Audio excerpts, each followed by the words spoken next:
Assalamualaikum warahmatullahi wabarakatuh. Perkenalkan, nama saya Indah Aulianoya dengan NIM 31/2017-017.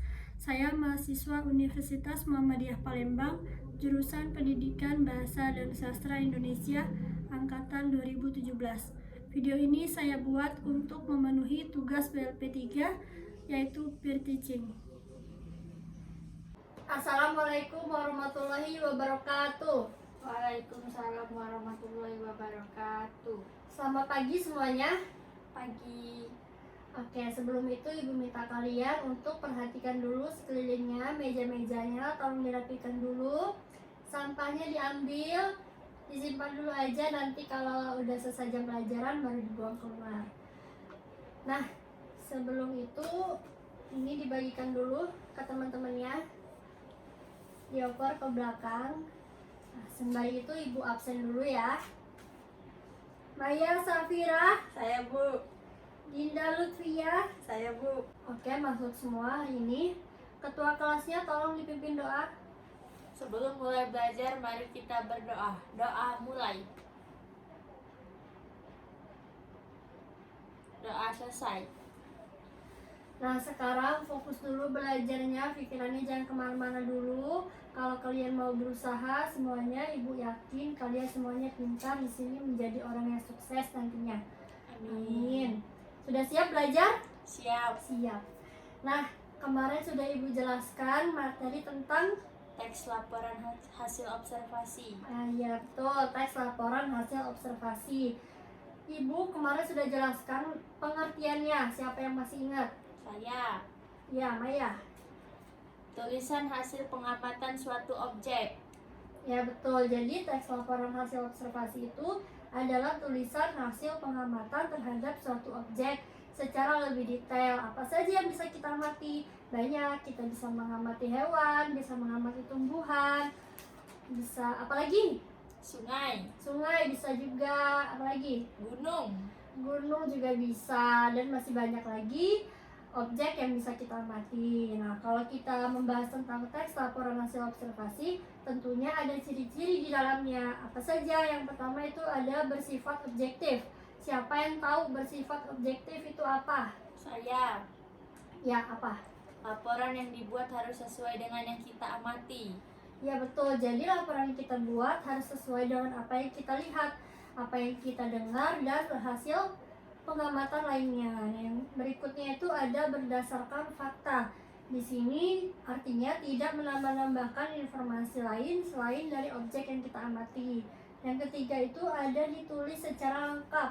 Nah, artinya di sini kita menuliskan hasil pengamatan secara lebih detail tanpa satu informasi yang tertinggal. Jadi usahakan kalau kalian sedang mengobservasi sesuatu, dicari selengkap mungkin. Bisa kalian baca di buku, majalah, koran, atau internet. Nah, selanjutnya itu ada fungsi teks laporan hasil observasi.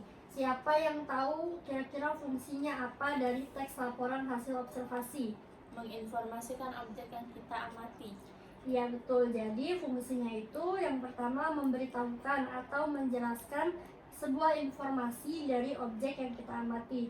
Tentunya kita juga mempunyai tanggung jawab tugas untuk membuat sebuah laporan dari objek tersebut. Nah, yang selanjutnya itu ada alat pendokumentasian. Nah, selain menjadi laporan, itu juga sebagai alat pendokumentasian suatu objek atau pengamatan. Selanjutnya itu ada struktur teks laporan. Nah, sambil dilihat lagi teks yang Ibu bagikan, itu ada 3 struktur teks laporan. Yang pertama itu ada pernyataan umum. Itu berisi hal-hal umum seperti definisi, pengklasifikasian, atau kelompok. Jadi kalau kalian mengobservasi kucing, kelompoknya hewan. Seperti dari teks yang Ibu bagikan itu, lumba-lumba adalah hewan mamalia yang hidup di perairan laut dan sungai. Dan selanjutnya itu bisa kalian baca di teks tersebut. Nah, selanjutnya itu ada deskripsi bagian. Penjelasan ini mengenai objek secara lebih detail. Seperti bisa kalian baca di paragraf 2 dan 3, itu penjelasan lebih detail mengenai lumba-lumba. Berikutnya ada deskripsi manfaat. Nah, di bagian ini kalian cari tahu manfaat dari objek yang sedang kalian amati. Seperti di teks tersebut, lumba-lumba salah satunya dimanfaatkan sebagai alternatif untuk terapi bagi anak-anak berkebutuhan khusus. Sudah ngerti ya semuanya? Jadi dari awal pengertian teks laporan hasil observasi. Tulisan hasil pengamatan suatu objek. Ciri-cirinya. Bersifat objektif. Ya, Berdasarkan fakta. fakta. Ditulis secara lengkap. Ya, betul. Fungsinya. Membuat laporan dari objek yang kita amati.